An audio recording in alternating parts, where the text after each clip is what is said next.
आजकालच्या मुलांना स्वतःचा जीव, स्वतःचं आयुष्य हे किती अनमोल आहे याच्यावरती कधी विचारच करत नाहीत. आपला हा जन्म आपल्याला एकदाच मिळतो, तो किती भरभरून जगायचा आणि किती त्याच्यामध्ये आपल्याला आनंदाच्या गोष्टी करायच्यात ह्याचा काही विचार करत नाहीत. म्हणजे त्यांची मानसिकता इतकी कमकुवत झाली ना, त्यांना कुठल्याच गोष्टी सहन होत नाही आहेत, कुठल्याही गोष्टीचा राग येतो. जी आता घडलेली जी घटना आहे ना, ती खरंच खूप भावनिक करून गेली. तर मी आज तुमच्याशी त्या गोष्टीवरती 4 गोष्टी करणार आहे. तर चला माझ्या आजच्या व्हिडिओला सुरुवात करूया.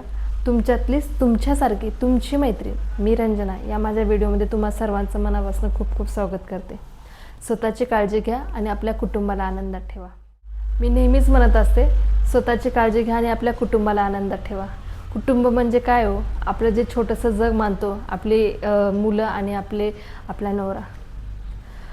पण आजकाल कसं एकदम छोटंसं कुटुंब झालेलं आहे. 1 किंवा 2 आपली मुलं असतात आणि मग त्यांना आपण भरभरून प्रेम देतो, भरभरून त्यांचा लाड करतो.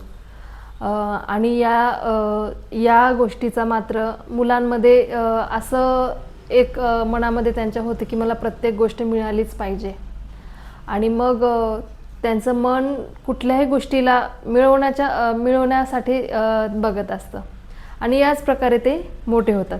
तर मी आज अशी का बोलते?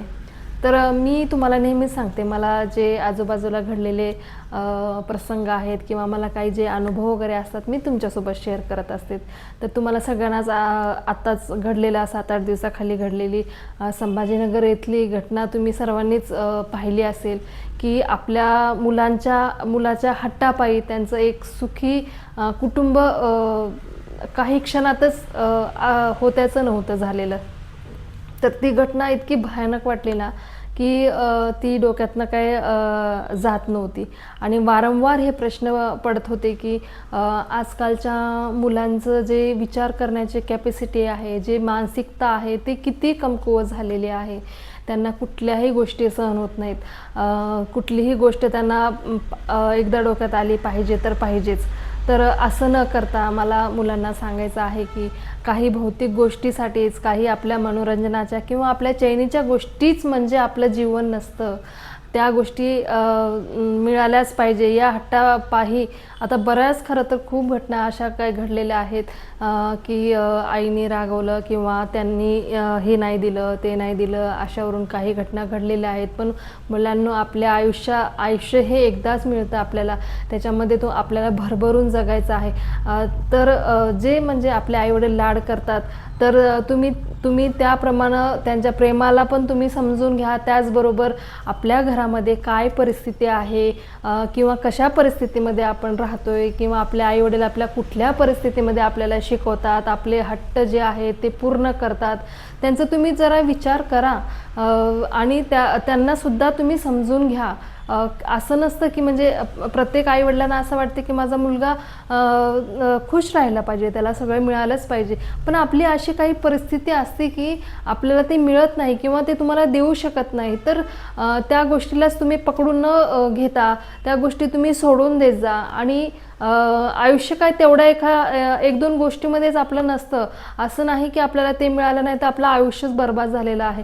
अशा काही भरपूर घटना असतात. आपल्याला भरपूर अपयश येतात, भरपूर अडचणी येतात, पण आपलं आयुष्य काय तेवढ्यावरच संपत नसतं.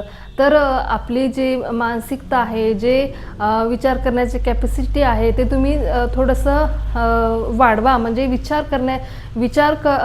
केला पाहिजे. तुम्ही आपल्या घराचा, आपल्या आईवडिलांचा विचार केला पाहिजे.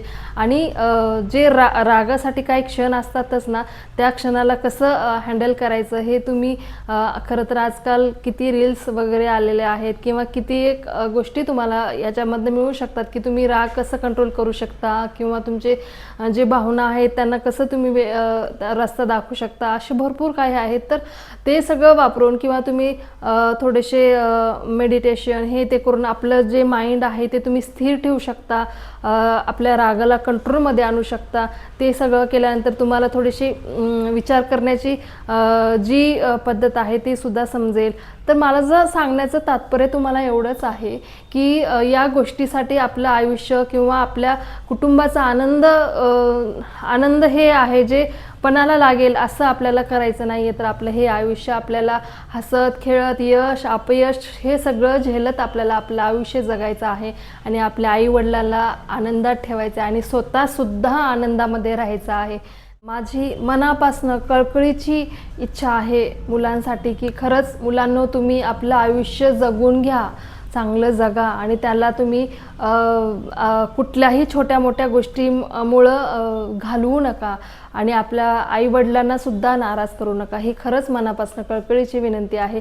तुम्ही या गोष्टीवर नक्की विचार करा आणि आपल्या आईवडिलांना आनंदात ठेवायचं आहे आणि स्वतःसुद्धा आनंदामध्ये राहायचं आहे. तर खरंच मुलांनो, आपल्या आयुष्याला ओळखा, आपल्या आयुष्यातील आनंद गमावू नका. मला माझं या व्हिडिओमध्ये एवढंच सांगणं होतं.